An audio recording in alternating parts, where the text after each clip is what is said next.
एक गांव चंदनपुर में रामलाल नाम का एक समृद्ध व्यक्ति रहा करता था। रामलाल की पत्नी का नाम ललिता था, जो कि गर्भवती थी। रामलाल बहुत समृद्ध था।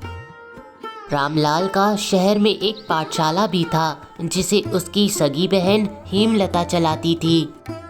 हेमलता अपने कार्य के प्रति बहुत सजग थी, इसलिए उसका पूरा दिन पाठशाला में ही बीतता था। पर हेमलता खुद के लिए बहुत परेशान थी। वो विवाह करके जल्द से जल्द ससुराल जाना चाहती थी। ठंड की उस रात रामलाल, उसकी पत्नी ललिता और बहन हेमलता घर के बाहर आग ताप रहे थे। अरे हेमलता, मुझे तुमसे एक बात पूछनी थी। मैं कल से ही तुम्हें देख रहा हूँ, तुम कुछ परेशान सी नजर आ रही हो। क्या हुआ? स्कूल में कोई बात हो गई हो तो मुझसे बताओ। नहीं भैया, ऐसी कोई बात नहीं है। मैं तो बिल्कुल ठीक हूँ। नहीं हेमलता, जरूर कोई ना कोई बात है जो तुम हमसे छुपा रही हो। कल पूरी रात तुम मेज के किनारे हाथों में पुस्तक लिए उसमें खोई हुई थी। जरूर कोई परेशानी की बात है। भैया भाभी, दरअसल बात ये है कि मैं विवाह करना चाहती हूँ। इस तरह तो मेरी उम्र बीत जाएगी और मैं यूं कुंवारी बैठी रहूँगी। पिछले वर्ष भी मेरे विवाह की बात होते होते रह गई थी। मुझे तो डर है कहीं मुझे कोई लड़का ही ना मिले और मेरा विवाह भी ना हो। अरे हेमलता, इतनी सी बात पर तुम इतना परेशान हो गई थी। तुम चिंता मत करो, मैं तुम्हारा विवाह अवश्य करवाऊंगा। पर हाँ, कुछ महीने रुक कर। अभी तुम्हारी भाभी गर्भवती है। संतान होने के बाद हेमलता उनकी बात मान जाती है और फिर इंतजार की घड़ी लेकर बैठ जाती है।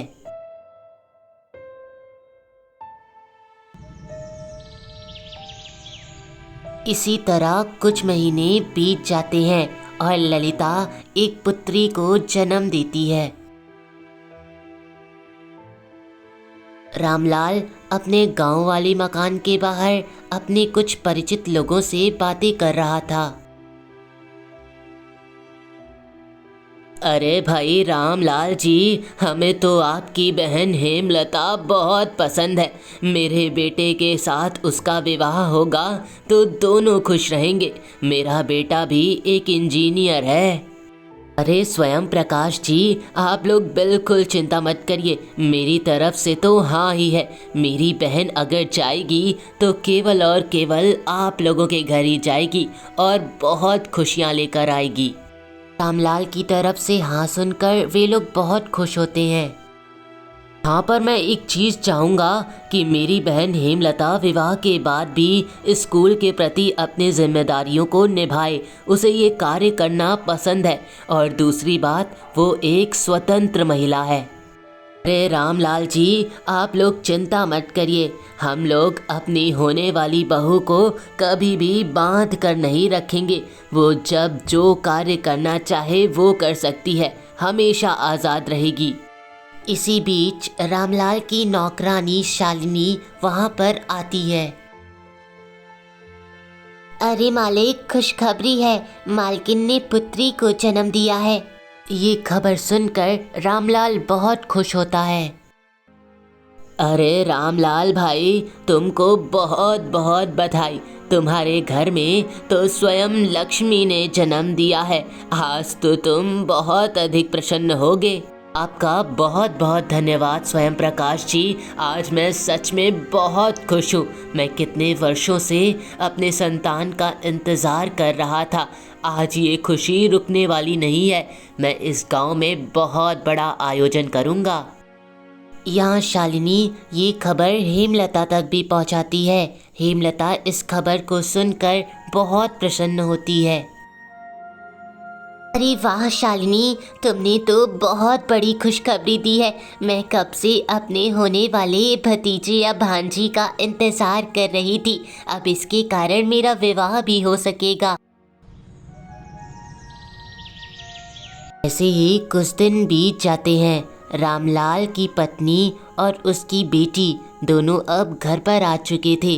रामलाल तो दिन भर अपनी बेटी के साथ खेलता रहता था। उसका पूरा दिन उसी में बीतता था। पर कुछ दिनों बाद एक बहुत बड़ी अनहोनी हो जाती है। हेमलता के भैया और भाभी दोनों की एक सड़क दुर्घटना में मृत्यु हो जाती है। ये सब तेरे कारण हुआ है। तुझे इस घर में आए हफ्ते भी नहीं हुए होंगे और तेरे आने के बाद ही ये सब हो गया। मैंने अपने भैया भाभी को खो दिया जो मेरे माता पिता के समान थे। अब तेरे कारण मेरा विवाह भी नहीं होगा। पिताजी आपने सुना क्या? वो हेमलता के भैया और भाभी दोनों की एक सड़क दुर्घटना में मृत्यु हो गई। अब आप ही बताइए, मैं हेमलता से विवाह कैसे करूँगा पिताजी? अरे मूर्ख, तुझे अभी भी विवाह की पड़ी है। अब तो हमें दहेज भी नहीं मिल सकेगा और रामलाल ने अपनी बेटी को एक आफत के रूप में छोड़ दिया है। तू हेमलता को पूरी तरह से भूल जा। अरे पिताजी, आप खुद ही सोचिए, अगर मैं हेमलता से विवाह कर लेता हूँ तो हमें उसकी दोनों ज़मीन मिल जाएगी, दोनों घर, शहर वाला भी और गांव वाला भी। उसके बदले में हमें ज़्यादा कुछ थोड़ी ना करना है। अरे मूर्ख, हमें उस रामलाल की बेटी का हिस्सा उसके विवाह के समय वापस लौटाना पड़ेगा। ऊपर से उसका खर्चा, उसकी पढ़ाई का खर्चा। इतना कार्य मुझसे ना होगा इस बुढ़ापे में। नहीं, तू उस हेमलता से विवाह नहीं कर सकता, केवल उस बच्ची के कारण, समझा? वैसे बात तो आप सही कह रहे हैं पिताजी। अगर मैं हेमलता से विवाह करूंगा तो मुझे उस रामलाल की बेटी का भी परवरिश करना पड़ेगा और फिर मेरे जब खुद के बच्चे होंगे उनका भी। नारे बाबा, ये सब ना होता मुझसे। दोनों पिता बेटे एक नंबर के लालची थे। केवल ज़मीन और चंद पैसों के लिए वे लोग हेमलता का जीवन बर्बाद करना चाहते थे।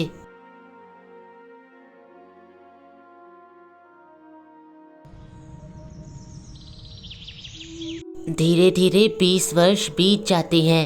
अब हेमलता भी लगभग 40 वर्ष की हो चुकी थी, पर उसके चेहरे पर निखार था। हेमलता अपनी भतीजी यानी कि राम गोपाल की बेटी, जिसका नाम गीता था, उसे बिल्कुल भी पसंद नहीं करती थी। हेमलता और गीता दोनों अलग अलग घर में रहती थीं। हेमलता गांव वाले घर में और गीता शहर वाले घर में रहती थी। तुम फिर मेरे घर पर आ गई। मैंने तुम्हें मना किया था ना कि मेरे घर पर रोज़ रोज़ मत आया करो। मुझे तुम्हारा यहाँ आना बिल्कुल भी पसंद नहीं है। तुम ये बात अच्छी तरह से जानती हो।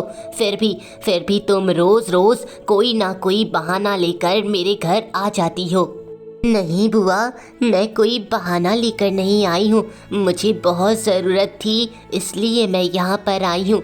दरअसल कल मेरी कॉलेज की फ़ीस सबमिट करना बहुत ज़रूरी है, इसीलिए। मेरी तो आधी ज़िंदगी तुम्हारे नखरे और खर्चे उठाने में ही बीत गई। ना जाने वो कौन सी अमावस की रात थी जिस दिन तुम पैदा हुई। तुम्हारे आने के बाद से ही मेरी पूरी ज़िंदगी खंडहर में बदल गई है। मैं दिन भर केवल तुम्हारे नखरे उठाते रहूं। ऐसे ही एक दिन गीता का रिश्ता लेकर कुछ लोग हेमलता के घर पर आते हैं। अरे बेटा, तुम हेमलता हो ना? दरअसल मैं शांति हूँ और मैं अपने बेटे राजीव का रिश्ता लेकर तुम्हारे घर पर आई हूँ। मैं तुम्हारी भतीजी यानी कि गीता से अपने बेटे का विवाह करवाना चाहती हूँ। मैंने तुम्हारे बारे में बहुत अच्छा सुना है। अरे आंटी, ऐसी कोई बात नहीं है। वो तो आप लोगों का बड़प्पन है। मैं भी तो आप लोग की तरह एक आम महिला हूँ। वैसे मेरा एक सवाल था, आप बुरा ना माने। अरे नहीं बेटा, मैं बुरा क्यों मानूंगी? मैं तो रिश्ता लेकर आई हूँ, कोई समझौता करने थोड़ी ना आई हूँ। अगर तुम्हारे मन में कोई प्रश्न है तो कहो। नहीं आंटी, वैसी कोई बात नहीं है। दरअसल मैं आप लोगों के परिवार का परिचय जानना चाहती हूँ। वो मैं आप लोगों से आज पहली बार मिल रही हूँ, इसीलिए। अरे बेटा, इसमें शर्माने की क्या बात थी। मैं अभी तुम्हें अपने परिवार का परिचय देती हूँ। दरअसल मेरे परिवार में केवल मैं अपने बेटे राजीव के साथ रहती हूँ। जैसा कि तुम जानती हो, मेरा नाम शांति है और ये मेरा बेटा राजीव, जिसका रिश्ता लेकर मैं तुम्हारे घर आई हूँ। बस हम ही दोनों हैं। हेमलता के पास ये अच्छा मौका था अपने बोझ को कम करने का, ऐसा उसने सोचा।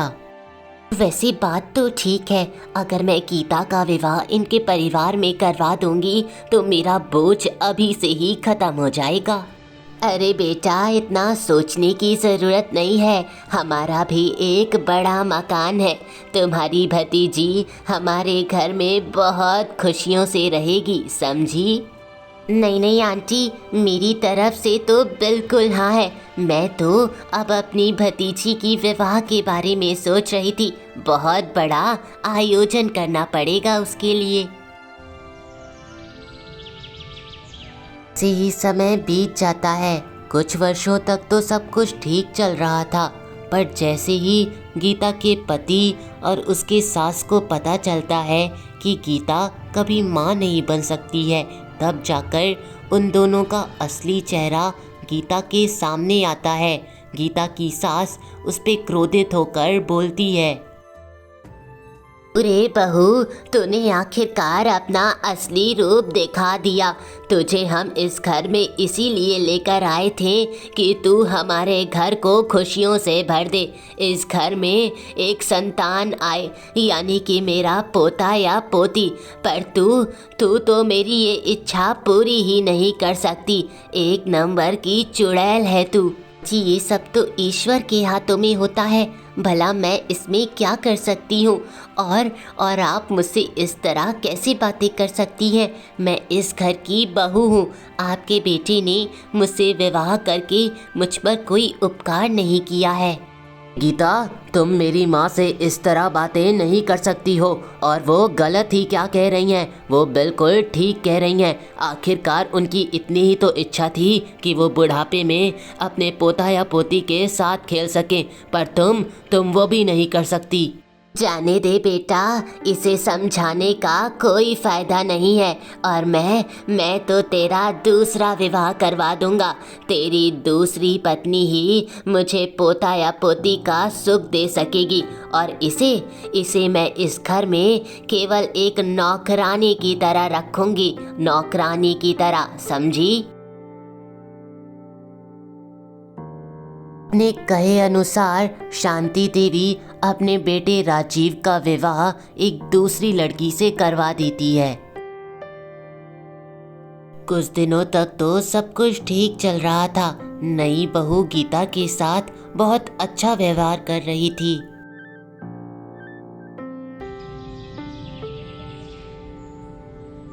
कुछ वर्षों बाद नई बहू एक पुत्र को जन्म देती है, जिसका नाम शांति ने तन्मय रखा था।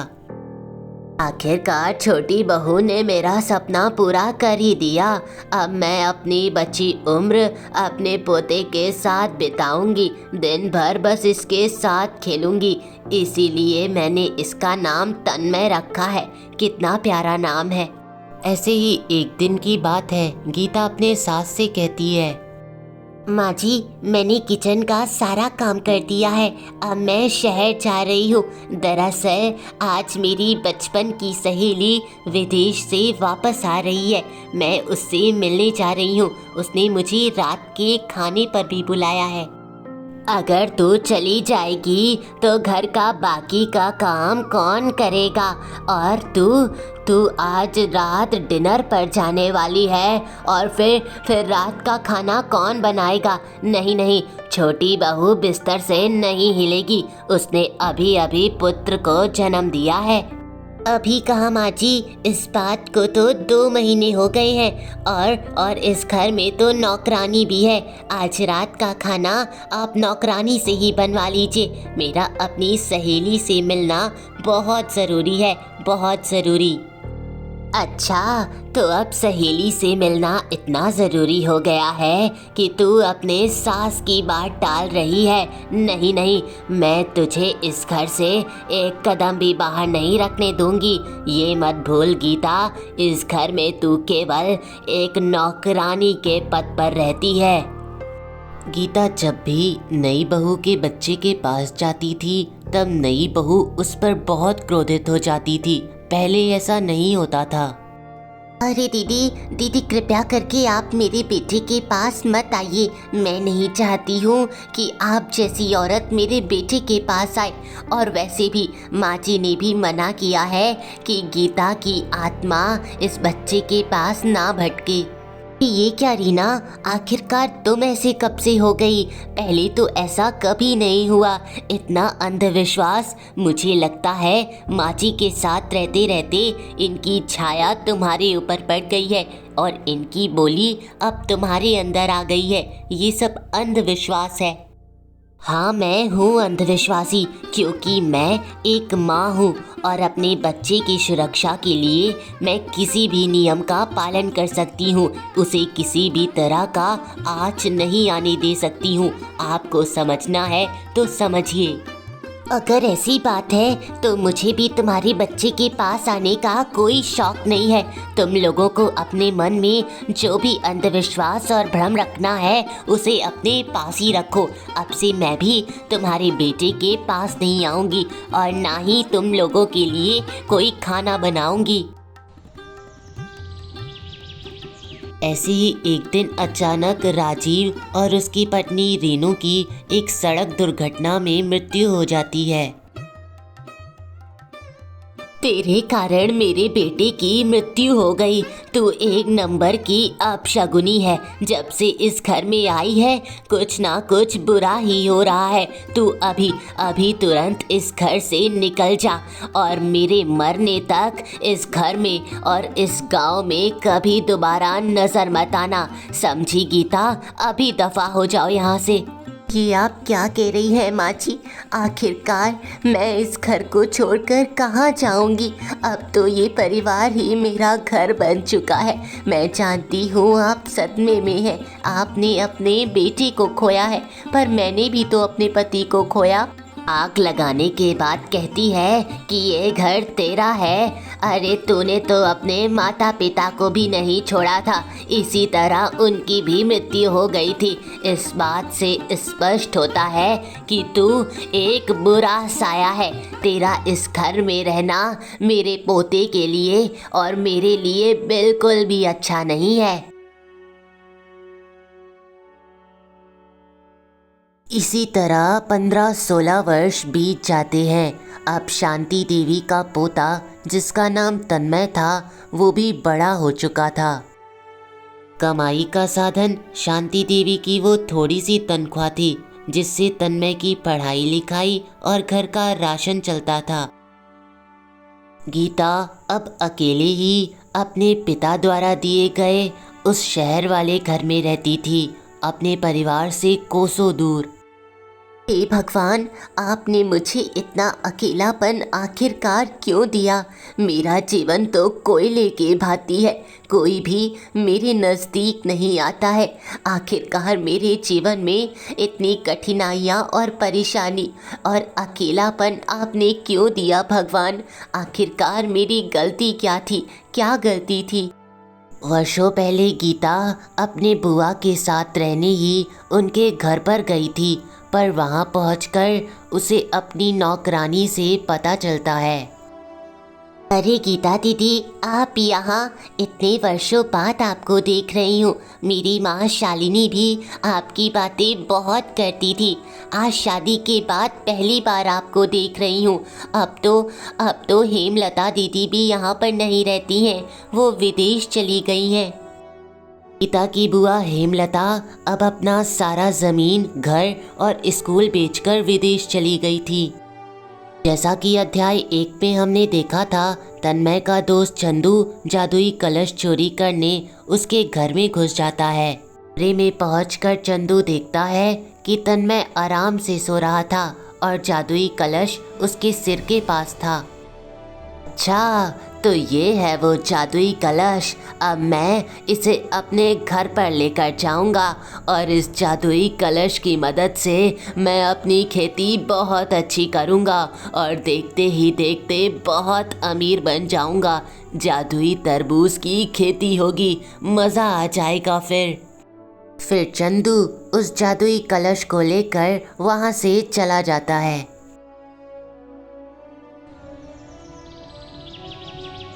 अगली सुबह तन्मय को जब उसकी जादुई कलश नहीं मिलती है तो वो बहुत परेशान हो जाता है और फूट फूट कर रोने लगता है।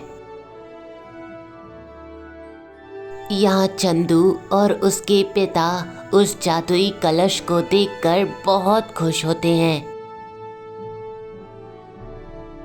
अच्छा, तो ये वो जादुई कलश है जिसमें पानी भरकर अगर हम अपने फसल पर डालेंगे तो वो अधिक से अधिक और बहुत अच्छी हो जाएगी।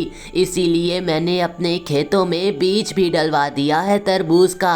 अब मैं इस कलश से पानी भर के अपनी तरबूजों पर डालूंगा। कलश ही तन्मय का एकमात्र सहारा था।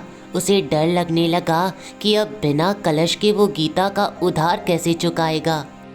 पिछले तरबूज की खेती से मुझे जितना भी फ़ायदा हुआ है वो जाकर मुझे गीता आंटी को दे देना चाहिए, उनका उधार चुकता कर देना चाहिए, वरना मैं अपने शब्दों से मुकर जाऊंगा और ये अच्छा नहीं रहेगा।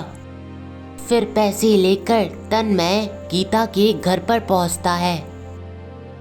मैं जानता था ये पैसे देने के बाद वो अपना फीस नहीं दे सकेगा। आंटी, जैसा कि मैंने आपसे कहा था, आपके ये पैसे मैं आपको देने आया हूँ। अरे तन्मय, ये क्या है? मैंने तुमसे कहा था ना कि मुझे रुपयों की ज़रूरत नहीं है। वो पैसे मैंने तुम्हें तुम्हारी फीस भरने के लिए दिए थे। बाद में तुमने मुझे इस तरह ताने मारे, उसके बाद मैं तो रोने ही लगी थी और अब ये पैसे नहीं ले सकूंगी। इस बार मेरी तरबूज की खेती बहुत अच्छी हुई थी, पर जिस जादुई कलश के कारण मेरी खेती अच्छी हुई थी वो जादुई कलश ही अब मुझसे खो गया है, पता नहीं कहाँ गया। मैं बेटा, तुम भगवान पर विश्वास रखो, तुम्हें तुम्हारा वो जादुई कलश अवश्य मिलेगा। वो यहीं कहीं खो गया होगा। भगवान पर आस्था रखो। तुमने चोरी थोड़ी ना की थी। वो कलश तुम्हें तुम्हारे कर्मों के अनुसार मिला था। तुमने मदद की थी इसलिए। अभी तन्मय की नज़र गीता के कमरे की ओर जाती है। उसे कुछ दिखता है। बौखलाया हुआ तन्मय उस कमरे में आता है। वहाँ पर उसका जादुई कलश रखा था। पीछे पीछे गीता भी आती है। अरे वो तन्मय बेटा, दरअसल वो पर ये वो करने की कोई ज़रूरत नहीं है गीता आंटी। मुझे सब पता चल गया है। आप एक नंबर की चोरनी हैं। आपने ही मेरा जादुई कलश चुराया है और फिर इतनी मीठी मीठी बातें करके आप मेरा दिमाग उलझाने की कोशिश कर रही थी। मुझे सही समय पर सब कुछ पता चल गया। तुम गलत समझ रहे हो तन्मय। मैंने तुम्हारा ये जादुई कलश चुराया नहीं है, बल्कि मैं तो इसे तुम्हारे दोस्त चंदू से बचाना चाहती थी। वो तुम्हारा जादुई कलश चोरी करना चाहता था, इसीलिए मैंने तुम्हारे घर पर एक नकली जादुई मटका रख दिया इस कलश के बदले। कहानी तो आप बहुत अच्छी बना लेती हैं, पर इस बार मैं आपके झांसे में आने वाला नहीं हूँ। आप मेरे सबसे प्रिय दोस्त चंदू को मेरे सामने बदनाम करना चाहती हैं, पर मैं अब बच्चा नहीं हूँ, बड़ा हो गया हूँ और सब कुछ समझता हूँ। आपने ही मेरा जादुई कलश चोरी किया था। एक नंबर की चोर हैं। ऐसी बात नहीं है तन्मय, मैं सच कह रही हूँ। तुम मेरी बात को समझने की कोशिश करो। मैं बस तुम्हारे इस जादुई कलश को तुम्हारे दोस्त चंदू और उसके पिता की बुरी नज़रों से बचाना चाहती थी, इसलिए मैं उसे बदल कर यहाँ ले आई हूँ जिससे वो बच जाए। बस तो ये है कि आप चाहती ही नहीं थी कि मैं कामयाब हूँ। आप चाहती थी कि आपके पैसों पर पढ़ लिख कर मैं कुछ बड़ा बनूँ और फिर बुढ़ापे में आपका सहारा बनूँ। पर अब ऐसा नहीं होगा। पहले तो मैं सोचता भी, पर आपकी सच्चाई अब मेरे सामने आ गई है। अब मैं जा रहा हूँ। गुस्से में अपना जादुई कलश लेकर तन्मय गीता के घर से बाहर निकलता है। चंदू के पिता ने अपने फसलों में जादुई कलश से पानी तो डाला, पर खेती ना हो सकी। चंदू और उसके पिता ने अपने खेतों पर कोई मेहनत नहीं की थी, बस उस जादुई कलश के भरोसे बैठे थे। पर आखिरकार उनकी फसल बर्बाद हो गई। क्या हुआ पिताजी, आप खेत से वापस आ गए? हमारी तरबूज की खेती कैसी हुई है? मुझे पता है हमारी तरबूज की खेती बहुत अच्छी हुई होगी। ये सब उस जादुई कलश के कारण हो पाया है। मैं भी जाऊंगा देखने। हाँ, और वहाँ जाकर तुझे केवल सूखी और मुरझाई हुई सी फसलें दिखेगी, क्योंकि हमारी तरबूज की खेती नहीं हुई है। हम उस जादुई कलश के भरोसे बैठे थे और हमारी फसल बर्बाद हो गई। पर ऐसे कैसे हो सकता है पिताजी? मैं तो वो तन्मय के घर से जादुई कलश लेकर आया था। उस जादुई कलश से सारी खेती अच्छी हो जाती है। आखिरकार ऐसे कैसे? अगर जादुई कलश होता तो हमारी खेती बर्बाद नहीं होती। मेरी इतने महीनों की खेती बर्बाद हो गई, अब कुछ भी नहीं बचा। इतने महीनों तक मैंने इस बार अपनी गेहूं की खेती भी नहीं की। सब कुछ बर्बाद हो गया, अब कुछ भी नहीं बचा, कुछ भी नहीं। ये तो लगता है पिताजी उस तन्मय ने असली जादुई कलश कहीं छुपा कर रखा है और हम एक नकली मटका ले आए हैं। हमें उसके घर जाना चाहिए और फिर उसका जादुई कलश उससे छीन कर लाना चाहिए। इससे हमारी फसल दोबारा ठीक हो जाएगी। हाँ, बिल्कुल ठीक कह रहे हो तुम। इस बार मैं उस तन्मय को नहीं छोड़ूंगा। दोनों पिता बेटे गुस्से में तन्मय के घर पर पहुंचते हैं। तन्मय, तेरे कारण मेरी वो फसल बर्बाद हो गई। मेरा खेत, मेरी मेहनत, सब कुछ चला गया। इस बार मैं कोई फसल भी नहीं बो पाया। ये सब तेरे जादुई कलश के कारण हुआ है, जो तूने कहीं छुपा दिया है। जल्दी वो कलश ला कर दे। मैं सोच में पड़ जाता है कि आखिरकार इन्हें उसके जादुई कलश के बारे में कैसे पता चला। इतना भोला बनने की ज़रूरत नहीं है तन्मय, हमें सब पता चल गया है। मैंने उस दिन खिड़की से सब कुछ देख लिया था और सुन भी लिया था। तुम्हारे पास वो जादुई कलश है जिससे तुम अपनी तरबूज की खेती अच्छी कर पाते हो। जल्दी से वो कलश लाकर हमें दे दो। तन्मय को अब जाकर अपनी गलती का एहसास होता है। उसे पता चल गया था कि गीता निर्दोष थी और वो सच कह रही थी। तन्मय की भलाई के लिए ही गीता ने वो जादुई कलश अपने घर रखा था। अगर तुम हमें नहीं बताओगे तो हम वो जादुई कलश तुमसे छीन कर ले जाएंगे, इसीलिए दे दो। अच्छा, तो आप लोग उस जादुई कलश की बात कर रहे हैं? अरे दरअसल मैंने तो सपना देखा था और बस उसे जादुई समझ रखा था। पर असली कमाल तो मेरे खेत में है, कोई जादुई कलश में नहीं, बल्कि जादू नाम की कोई चीज़ नहीं होती। मैं तो अपना खेत बेचना चाहता हूँ। मेरी खेत इतनी उपजाऊ जो है। अच्छा, तो मतलब ये सब इसकी खेत का कमाल है और मैं बेवकूफ़ ये सब इसके जादुई कलश का कमाल समझ रहा था। अब समझा कि इसकी खेत इतनी उपजाऊ है, इसी कारण यहाँ पर तरबूज की खेती हो पा रही थी। पर मैं अपनी इतनी उपजाऊ और अच्छी ज़मीन अधिक से अधिक रकम में बेचूंगा। आखिरकार इतनी ज़मीन के लिए मैं से छोटी मोटी रुपए थोड़ी ना लूँगा। इसलिए अगर आपको ख़रीदना है तो ज़्यादा रकम देना पड़ेगा। अरे हाँ बेटा, मैं तो तुम्हारे उस खेत के लिए तुम्हें मुँह बोली रकम दूँगा, जो तुम मांगोगे वो। इस तरह तन्मय ने उन दोनों को उल्टा उन दोनों के ही जाल में फंसा दिया।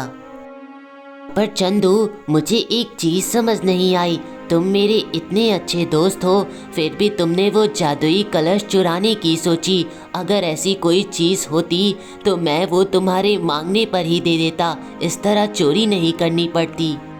मुझे माफ़ कर दो तन्मय, मुझसे बहुत बड़ी गलती हो गई। आगे से मैं ध्यान दूंगा, पर तुम मुझसे ये दोस्ती मत तोड़ना दोस्त। अरे जाने दो तन्मय बेटा, आखिरकार वो भी तो बच्चा ही है, और तुम दोनों इतने वर्षों से दोस्त रहे आ रहे हो, एक दूसरे की इतनी छोटी गलतियां तो माफ़ कर ही सकते हो। और मैं आज ही तुम्हारा ये खेत खरीद लेता हूँ, मैं तुम्हें पैसे भी दे दूँगा, अब तो मैं अमीर बन जाऊँगा। इस तरह तन्मय उन दोनों को मूर्ख बनाकर उन लोगों को सबक सिखाता है।